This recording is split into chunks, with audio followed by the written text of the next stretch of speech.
पंचचरित्रपैकी एक ग्रंथ आहे। पंचचरित्र म्हणजे 5 महत्त्वाच्या चरित्रापैकी समूह, ज्यामध्ये लीला चरित्र, गोविंद प्रभू चरित्र, श्री गुणमत राजचरित्र, श्री नागदेव चरित्र, योग चरित्र यांचा 5ही ग्रंथामध्ये श्री चक्रधर स्वामी आणि त्यांच्या प्रमुख अनुयायांचे जीवन आणि कार्य वर्णन केलेले आहे।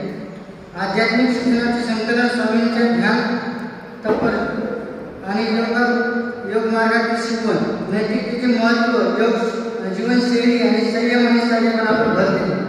चमत्कार व उपदेश, काही अध्यात्मातील स्वामींनी केलेल्या चमत्कारांचे वर्णन, भक्त ईश्वरातील नातं, भक्तांच्या श्रद्धेवर ईश्वर कसा कृपा करतो हे दाखवले आहे।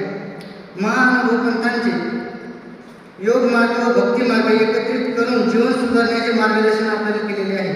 शुद्ध आचरण, सत्यता, संयम आणि भक्ती यांचे महत्त्व पटवून देणे श्री चक्रधर स्वामी यांचे योगी स्वरूप आणि त्यांच्या आध्यात्मिक सामर्थ्याचे परिचय करून दिले आणि त्यांचे योग चरित्र मूलत लाल लिपी महानुभवपंथाची खास लिपी लिहिली गेली आहे आणि त्यांचे महत्त्व, योग चरित्र केवळ एक ऐतिहासिक दस्तऐवज नाही तर तो एक आध्यात्मिक ग्रंथ आहे आणि योग चरित्र हा महानुभवपंथातील एक पवित्र ग्रंथ आहे जो चक्रधर स्वामी योगी जीवनातील गाथा सांगतो। यातून नैतिकता, भक्ती, योग साधना आणि सामाजिक समतेचे संदेश मिळतात।